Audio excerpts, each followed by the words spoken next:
सच बताओ, जब तुम नटेला का जार खोलते हो ना, तो सबसे पहले क्या करते हो? ब्रेड पे लगाते हो या फिर चुपके से स्पून लेकर सीधा खा लेते हो?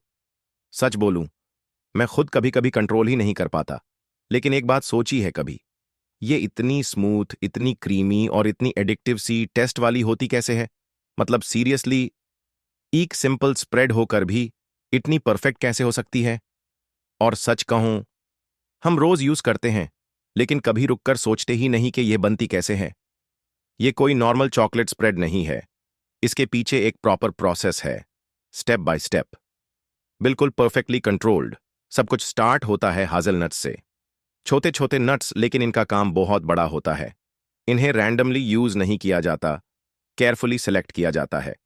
हर नुट चेक होता है, क्योंकि अगर यहां क्वालिटी कॉम्प्रोमाइज हो गई तो आगे सब बेकार हो सकता है। अब इमेजिन करो, हेजलनट्स एक बड़े से मशीन में जा रहे हैं और फिर स्टार्ट होता है रोस्टिंग प्रोसेस। जब ये हीट होते हैं ना, तो धीरे धीरे इनका कलर चेंज होता है, लाइट से गोल्डन और फिर डीप ब्राउन। और उस वक्त जो स्मेल आती है, ऑनेस्टली, अगर तुम वहां हो तो तुम्हें भूख लग जाएगी। रोस्टिंग के बाद नेक्स्ट स्टेप आता है ग्राइंडिंग, और ये वो मोमेंट है जहां मैजिक स्लोली विजिबल होना स्टार्ट होता है। हार्ड हेजलनट्स धीरे धीरे टूटकर एक स्मूथ पेस्ट में कन्वर्ट होने लगते हैं। और अगर तुमने कभी ये प्रोसेस देखा हो, तुम समझ जाओगे ये कितना सेटिस्फाइंग होता है। अभी तक ये सिर्फ हजेलनट पेस्ट है, लेकिन अब आता है असली ट्विस्ट। इस पेस्ट में ऐड होता है कोको, शुगर और मिल्क, और यहीं से वो चॉकलेटी फील स्टार्ट होती है जो तुम्हें हर बाइट में मिलती है। सब कुछ मिक्स होता है कंटिन्यूअसली, एक रिदम के साथ। मशीन रुकती नहीं, प्रोसेस स्लो नहीं होता, बस एक स्मूथ फ्लो में चलता रहता है।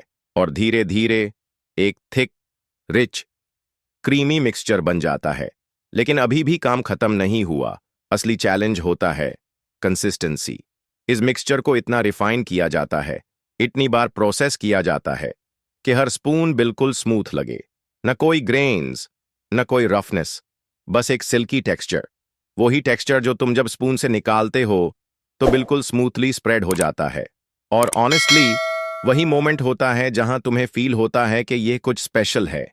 अब आता है फैक्ट्री का फास्ट पार्ट। यह रेडी मिक्सचर पाइप्स के थ्रू ट्रैवल करता है और फिर जार्स में फिल होता है। हाई स्पीड मशीन्स एक ही टाइम में हजारों जार्स फिल करती हैं। हर जार सेम लेवल तक फील होता है, कोई डिफरेंस नहीं। प्रिसीजन इतनी हाई होती है कि एक जार दूसरे से ऑलमोस्ट आइडेंटिकल होता है। फिर लिड्स लगते हैं, टाइट सील होती है और जार रेडी हो जाता है। और फिर वही जार किसी सुपरमार्केट शेल्फ पर होता है और तुम यूज कैजुअली उठाते हो, बिना ये सोचे कि इसके पीछे कितनी डिटेल और प्रोसेस इन्वॉल्व्ड है।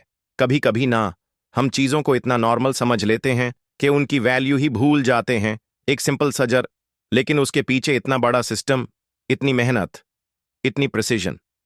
तो नेक्स्ट टाइम जब तुम नटेला खाओ, थोड़ा सा रुकना, जल्दी मत करना। एक बाइट लो और सोचो कि यह इतना स्मूथ कैसे बना। और फिर ऑनेस्टली बताओ, तुम स्पून वाले हो या ब्रेड वाले? सच सच कमेंट करना, मैं सीरियसली देख रहा हूं।